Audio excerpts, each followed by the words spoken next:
तो कहानी की शुरुआत होती है चेन्नई को दिखाते हुए, जहां पर हम नोटिस करते हैं राजीव, उसकी बीवी वर्षा और बेटे राहुल को। राजीव ने कुछ ही समय पहले एक नया अपार्टमेंट खरीदा है, जिसमें आज वो अपने परिवार के साथ शिफ्ट होता है। ये जो अपार्टमेंट है, इसका नाम है 7G मंजुला हाउस। वर्षा को यह अपार्टमेंट बहुत अच्छा लगता है और वो यहाँ पर आकर बहुत ही खुश है। वो अपनी पड़ोसन गीता और उसके हस्बैंड को विजिट करके अपने बारे में बताती है और थोड़ी बहुत बात करती है। अब शाम को ये लोग अपने दोस्तों के लिए एक पार्टी भी रखते हैं, जिसमें निशा नाम की एक लड़की आती है, जो कि राजीव के साथ ही काम करती है। लेकिन दिक्कत ये है कि वो उसके पीछे पागल है और उसे किसी भी हाल में पाना चाहती है। वो शादीशुदा है, इससे उसे कोई फर्क नहीं पड़ता। वो वर्षा से इतनी नफरत करती है और उन लोगों की खुशी उससे जरा भी झेरी नहीं जाती। खैर, वो यहाँ पर पार्टी में राजीव पर थोड़ा बहुत फ्लर्ट भी करती है, लेकिन वो अपनी वाइफ के लिए पूरी तरह से लॉयल है। खैर, अब थोड़ी देर के बाद में ही निशा बहाना लेकर राहुल के साथ घर के अंदर जाती है, जो कि उसके बाल निकाल कर एक वुडू डॉल में लगाकर कोई रिचुअल को परफॉर्म करती है और उस वुडू डॉल को किचन के एटिक में छुपा देती है। वर्षा भी यहाँ पर आ जाती है और निशा अब तक अपना काम करके निकल गई थी। हालांकि वर्षा किचन में रखी हुई उस चेयर को देखकर कुछ अजीब सा महसूस कर लेती है। इस पर निशा ने चढ़कर वो एटिक खोला था। अब हम निशा को बाहर घर की नेम प्लेट के ऊपर भी कुछ लगाता हुआ देख पाते हैं और गीता यानी कि उनकी पड़ोसन ये देखकर कुछ गलत फील कर लेती है और डर कर अंदर चली जाती है। खैर, अगले दिन राजीव ऑफिस जाता है, जैसे खुशखबरी मिलती है कि उसे सीनियर मैनेजर बना दिया गया है, जिससे कि वो काफी खुश था। वो घर आकर वर्षा को ये बात बताता है तो वो भी काफी एक्साइटेड हो जाती है। तभी हम निशा को देख पाते हैं, जो कि अपने घर पर राजीव की फोटो के आगे काला जादू कर रही थी। खैर, अगले दिन राजीव अपनी ट्रेनिंग के लिए दूसरे शहर चला जाता है। तब तक वर्षा घर पर अकेली ही रहने वाली है। अब वो नीचे गार्ड से मिलती है और उससे पूछती है कि 7th फ्लोर पर गीता और उसके परिवार के अलावा कोई रहता है क्या। जिस पर वो ये कहता है कि एक परिवार रहा करता था, लेकिन वो कोविड के टाइम यहाँ से चले गए। अब इसी बीच टीवी फिक्स करने वाले लोग घर पर आते हैं, जिनसे वो मेन डोर पर उसके और राजीव के नाम का हाउस बोर्ड लगाने के लिए कहती है। लेकिन होता यह है कि वहाँ पर ड्रिल ही नहीं होती, उल्टा वो जो ड्रिलर होता है वही टूट जाता है, जो कि बहुत ही शॉकिंग बात थी। एनीवेज, तभी वर्षा को घर का बाकी काम करते हुए दिखाया जाता है, जिस बीच हाउस ओनर राकेश घर के कागज देने के लिए आता है, जो कि उससे थोड़ा बहुत फ्लर्ट करता है, लेकिन वो उसे बिल्कुल भी एंटरटेन नहीं करती। खैर, अब राकेश के जाने के बाद में वो टीवी का खाली बक्सा उसी एटिक में रखने चाहती है, जहाँ पर निशा ने वो डॉल रखी थी। तभी हम उस डॉल को गिरता हुआ देखते हैं। हालांकि ये डॉल दिखने में पहली वाली से काफी अलग लग रही थी, जो कि गिरते ही एक काले धुएं में बदलकर यहाँ वहाँ घूमने लगता है और अपने घर पर गीता उसे सेंस भी कर लेती है, यानी कि उनकी पड़ोसन ने सेंस कर लिया था कि वहाँ कुछ गड़बड़ हो चुकी है। खैर, अब वो काला धुआं वापस से एटिक में चला जाता है, जो कि एक काले साए का इंसानी रूप ले लेता है। गीता यहाँ पर आकर वर्षा को उस साए के बारे में बताने की कोशिश करती है, लेकिन वो और गीता का हस्बैंड समझ नहीं पाते कि आखिर वो बोलना क्या चाहती है। गीता अपने पति से ये कहती है कि वो मासूम है और उसे उसकी हेल्प करनी चाहिए, सब जानते हुए चुप नहीं रहना चाहिए। जिस पर वो ये कहता है कि ये उनकी दिक्कत नहीं है और वो बीच में नहीं आएंगे, वर्षा खुद ही सब कुछ देख लेगी। अब शाम को वर्षा राजीव से बात करती है, जो कि उसे राकेश के आने के बारे में बताती है। जिस पर वो ये बोलता है कि उसकी तो राकेश से पहले ही बात हो गई थी, तो वो वहाँ पर क्यों आया था। और ये बात भी वर्षा को काफी अजीब लगती है। अब रात को वो सो रही होती है कि तभी अचानक से टीवी ऑन हो जाता है, जिसकी आवाज से वो बाहर जाती है। उसे वहाँ पर राहुल मिलता है और वो टीवी बंद करके उसे सोने के लिए ले जाती है, लेकिन वो पलट कर देखता है तो हम एक बच्चे के काले साए को टीवी के पास देख पाते हैं। थोड़ी देर के बाद में टीवी फिर से ऑन हो गया था और वर्षा को ये लगता है कि उसका बच्चा बदमाश है और वो फिर से टीवी देख रहा होगा, लेकिन वो तो साइड में सोया हुआ था। अब वो टीवी बंद करने बाहर आती है और सोच में पड़ जाती है कि ये टीवी अपने आप ऑन कैसे हुआ। खैर, अब वो वापस रूम में जाने लगती है तो एक टॉय अपने आप आवाज करने लगता है, जिसे वो साइड में फेंक देती है, लेकिन हम उस टॉय को अपने आप ही हवा में लेविटेट यानी कि उड़ता हुआ देख पाते हैं। अब जैसा कि मैंने आपको बताया कि इन्होंने नया घर परचेस किया था, जिसके चलते यहाँ पर बहुत सारी चीजों की कमी थी, तो इसी के चलते अगले दिन ब्रॉडबैंड कंपनी वाले कनेक्शन लगाने के लिए आते हैं और वो उसको भी बाहर नेम प्लेट लगाने के लिए देती है, लेकिन वो उस वॉल को जैसे ही ड्रिल करता है तो मंजुला हाउस वाले बोर्ड में बनी हुई लड़की की आंख मूव होती है और वहाँ से खून की बौछार शुरू हो जाती है, जिससे डर कर वो भाग जाता है। वर्षा ये देखकर बहुत परेशान हो गई थी कि दीवारों से खून कैसे आ रहा था, जो कि गार्ड को बुलाकर लाती है, लेकिन अब तक वहाँ पर खून नहीं था, जिससे वो थोड़ी सी परेशान हो गई थी। अब थोड़ी देर के बाद में वो और राहुल शॉपिंग के लिए निकल जाते हैं, जिन्हें नीचे गार्ड मिलता है, जो कि राहुल से बात करता है और अपना नाम बाला बताता है। इस पर राहुल मजाक करता है कि क्रिकेट वाला या फिर फुटबॉल वाला, जिसको सुनकर वो थोड़ा सा शॉक्ड होकर ये पूछता है कि ये उसे किसने सिखाया, तो वो कहता है कि उसे ये रोशन ने सिखाया है। इसको सुनकर गार्ड काफी हैरान रह गया था, मतलब कि उसके एक्सप्रेशन से साफ पता चल रहा था कि यहाँ पर पर कुछ गड़बड़ चल रही है। एनीवेज अब थोड़ी देर के बाद में ये लोग शॉपिंग से घर आ जाते हैं और मेन डोर पर एक सेल्समैन आता है जो कि ये कहता है कि यहाँ पर एक लेडी ने 2 ड्राइंग बुक्स को खरीदा था और 500 रुपए भी दिए थे, जिसके छुट्टे उसके पास तब नहीं थे जो कि वो अभी वापस करने आया है। लेकिन वर्षा तो ये कहती है कि उसने कुछ भी नहीं लिया और वो यहाँ पर थी ही नहीं और यहाँ कोई और लेडी भी नहीं रहती। जिस पर वो सेल्समैन ये बोलता है कि वो यही मंजुला अपार्टमेंट था जहाँ से उस लेडी ने वो किताबें खरीदी, उसे 500 का नोट भी दिया था। इनफैक्ट वो उन किताबों को वहाँ पर पड़ा हुआ भी देख लेता है, जिसके चलते वो छुट्टे उसके हाथ में थमा देता है। अब वर्षा इस बात से सोच में पड़ जाती है कि उसने किताबें कब ले ली और उसने तो किसी से भी कुछ नहीं लिया था। वो अपना बैग चेक करती है तो शॉकिंगली उसमें से 500 का एक नोट भी गायब था। और अब वो नीचे सीसीटीवी कैमरा चेक करने जाती है, जिसके अंदर वो अपने घर की ही रिकॉर्डिंग को चेक करती है। अब उसे उस रिकॉर्डिंग के अंदर कोई लेडी तो नहीं दिखाई देती, लेकिन हाँ किसी लेडी का हाथ जरूर दिखाई देता है जो कि उस सेल्समैन को 500 रुपए का नोट दे रही थी, जिसको देखकर वो काफी डर जाती है। अब वो वापस घर आती है तो राहुल ड्राइंग करते हुए किसी से बात कर रहा था जिसको वो देख नहीं पा रही थी और वो परेशान में लगती है। लेकिन हम उस बच्चे की साय को देख पाते हैं। साथ ही साथ जब वो राहुल को चुप कराने उस पर हाथ उठाती है तो कोई उसका हाथ ही पकड़ लेता है, जिसकी उंगलियां उसकी कलाई पर छप गई थी। अब रात को वो और राहुल सो रहे होते हैं कि तभी हम निशा को उसके घर पर काला जादू करता हुआ देखते हैं, जो कि एक स्पेल को कास्ट करती है और यहाँ वर्षा की नींद खुल जाती है। अब वो अपने रूम के अंदर धुएं वो नोटिस करती है और रूम से बाहर आती है तो पूरे घर के अंदर धुआं फैला हुआ था। लेकिन वो इस बात को नोटिस करती है कि यहाँ पर सब कुछ बदल चुका था, ये घर उसका था ही नहीं। यहाँ पर कोई भी सामान वो पहचान नहीं पाती। वो आगे जाती है तो वो काला साया उसे हॉन्ट करता है, जिससे डर कर वो जाग जाती है क्योंकि ये बस एक नाइटमेयर था। और जब वो बाहर आती है तो उसे जमीन पर एक वही काला साया दिखाई देता है जो कि उसे वाकई में हॉन्ट करता है, जिससे कि वो डर जाती है और रूम के अंदर चली जाती है। और यहाँ पर हम घर के अंदर किसी की परछाई को भी मूव होता हुआ देख पाते हैं, यानी कि यहाँ घर के अंदर वाकई में कुछ न कुछ तो हो रहा था। शायद से निशा ने जो काला जादू करा था वो चल रहा था।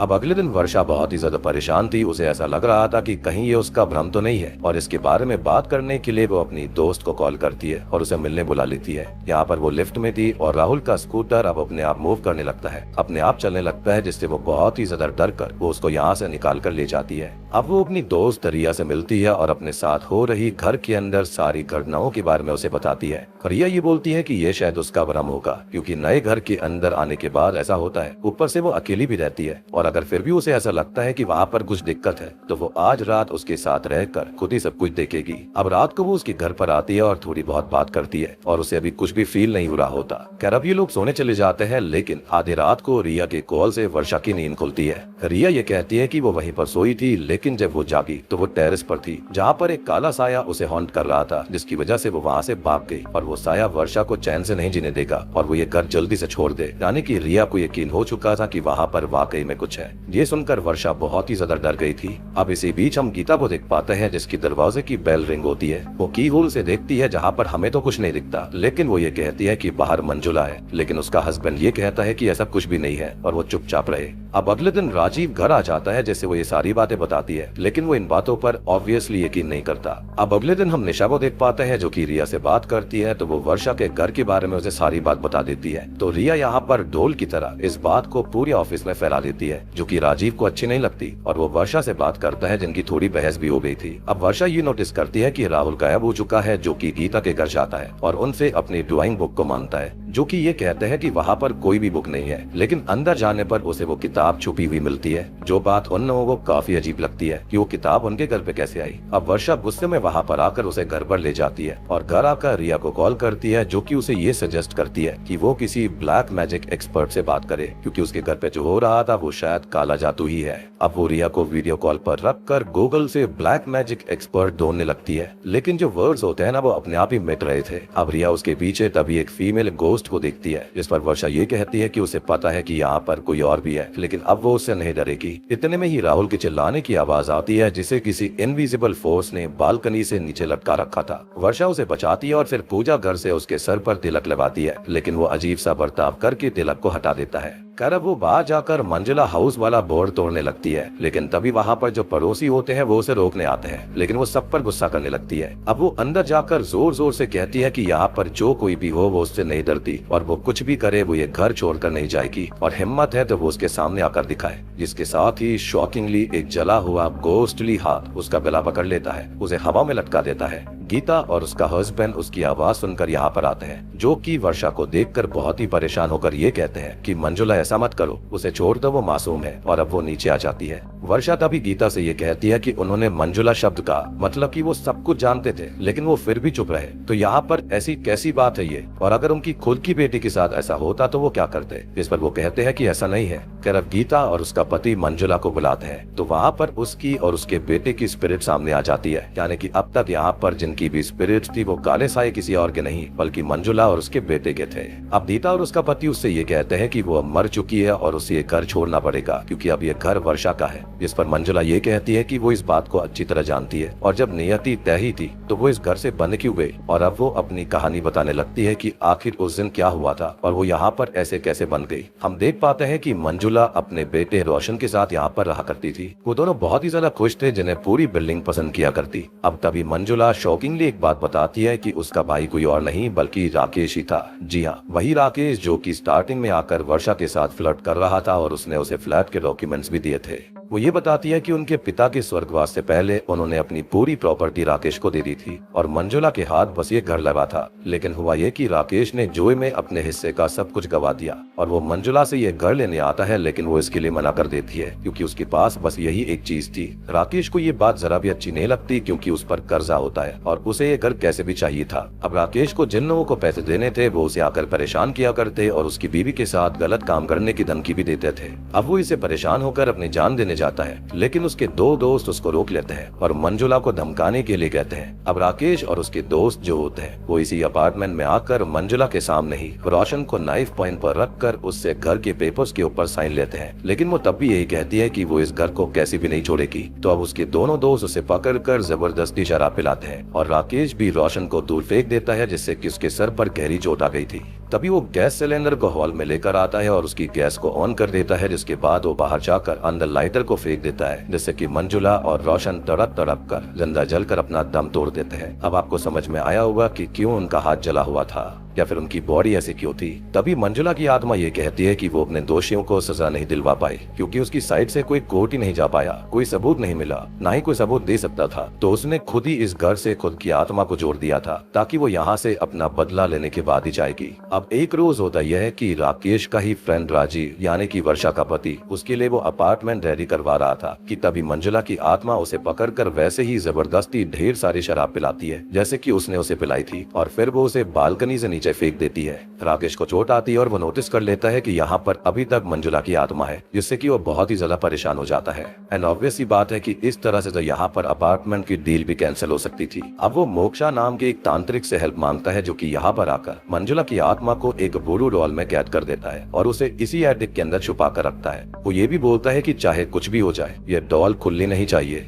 नहीं तो वो भी इसको रोक नहीं पाएगा ना ही उसे बचा पाएगा क्योंकि ऐसी आत्माएं जो कि कैद होने के बाद आजाद हो जाती है वो बहुत ही ज्यादा शक्तिशाली होती है। वो ये भी बोलता है कि अगले 6 दिन में ब्लड मून की रात है तो ये अपने आप वैनिश हो जाएगी। लेकिन हम जानते हैं कि उससे पहले ही गलती से वर्षा से वो डॉल नीचे गिर गई थी, यानी कि ये वो डॉल नहीं थी जिसके ऊपर काला जादू निशाने किया था। यानी कि ये सारी चीजें उसकी वजह से नहीं हो रही थी बल्कि यहाँ पर रीजन कुछ और ही थे। अब ऑब्वियस ही बात है जैसे ही ये डॉल गिरती है तो उसे बंद करने वाला धागा जो था वो टूट गया था और अब मंजिला भी आजाद थी। तभी वर्षा उससे ये कहती है कि तो वो अपने बदले के लिए उसके बेटे को क्यों मारना चाहती है, जिस पर वो ये कहती है कि वो उसे मार नहीं रही थी। और तभी हम देख पाते हैं कि राहुल असल में गलती से स्लिप होकर बालकनी से लटक गया था, जिसको बचाने के लिए उसने उसे पकड़ा था, लेकिन सबको ऐसा लगा कि वो उसे मारना चाहती है। अब वर्षा उसका एहसान मानती है और ये कहती है कि वो खुद के साथ ऐसा होने पर खुद भी शांत नहीं रह सकती थी, तो मंजिला अपना बदला ले ले, क्योंकि जब उसकी आत्मा को शांति मिलेगी तभी वर्षा अपने परिवार के साथ यहाँ पर सुकून से रह पाएगी और उसने उस पर एहसान किया है तो वो उसका साथ जरूर देगी।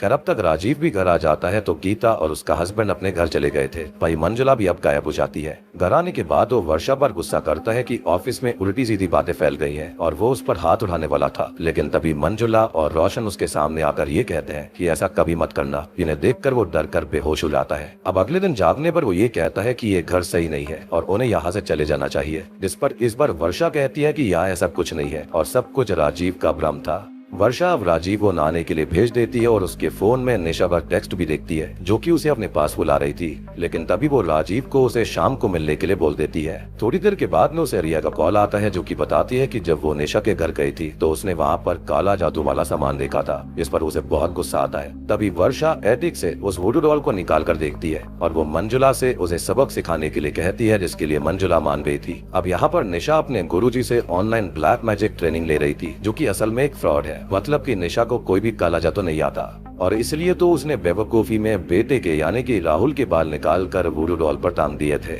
यानी कि यहाँ पर निशा जो मन में आ रहा था वो कर रही थी, जिसका ऑब्वियसली कोई असर वैसे भी नहीं होता, इवन दो उसका गुरुजी मंजुला की स्पिरिट को देखकर डर से फोन ही काट देता है। अब तभी मंजुला की आत्मा निशा को थप्पड़ मारकर समझाती है कि वो राजीव के साथ जब तक थी तब भी वो उसके साथ गलती करती थी, यानी कि इनका पहले रिश्ता रहा था। वो ये भी कहती है कि जब उसे वर्षा जैसी अच्छी लड़की मिल गई है, उससे शादी कर ली है, तब भी वो उसके साथ गलती करना चाहती है, तो वो अब ये सब कुछ छोड़ दे। जिससे डर कर निशा अब यहाँ पर शहर ही छोड़ने का फैसला कर लेती है। अब तभी मंजुला उसे कॉल करने के लिए बोलती है और ये कॉल होता है मोक्षा को, जिसे वो घर पर बुलाती है, यानी कि वही तांत्रिक जिसने की मंजुला की आत्मा को बांध दिया था। वो वहाँ पर आता है, जिसे मंजुला हॉन्ट करती है, तो वो यहाँ से भागने लगता है, जिसका वो पीछा करती है और एक इलेक्ट्रिसिटी पोल के पास पहुँचते ही एक हाई इलेक्ट्रिसिटी वायर से उसका गला घोंट देती है, जिससे कि झुलसकर वो पूरी तरह से भस्म हो जाता है। अब इसी बीच हम वर्षा और गीता वो बात करते हुए देखते हैं, जहाँ पर गीता उसे ये बताती है कि मंजुला राकेश की स्टेप सिस्टर थी और वो अपने पिता का ख्याल नहीं रखता था, तो वो मंजुला के साथ रहते थे। लेकिन एक दिन वो नाटक करके उन्हें कहीं पर ले गया और उनसे पूरी प्रॉपर्टी ले ली। फिर उसके बाद उनका कोई ख्याल नहीं रखा, जिसके बाद में वो खत्म हो गए। यानी कि यहाँ पर उसने बहुत ही बड़ा धोखा करा था। राकेश यहाँ पर ना ही एक अच्छा बेटा था, ना ही एक अच्छा भाई था। खैर तभी हम राकेश को देखते हैं जो कि अपने दोस्त के साथ पार्टी कर रहा था और उसका दोस्त अपनी कार से घर निकल जाता है। इस रास्ते में वर्षा मिलती है जो कि असल में मंजुला थी। अब वो उसे घर तक लिफ्ट भी देता है और अब वो उसे टॉर्चर करके कार क्रैश करवा कर उसे भी ब्लास्ट कर देती है, जिसके अंदर वो जलकर मारा जाता है। ये वही फ्रेंड था जिसने यहाँ पर राकेश के साथ उसकी हेल्प करी थी, यानी कि मंजुला और उसके बेटे को खत्म करने में।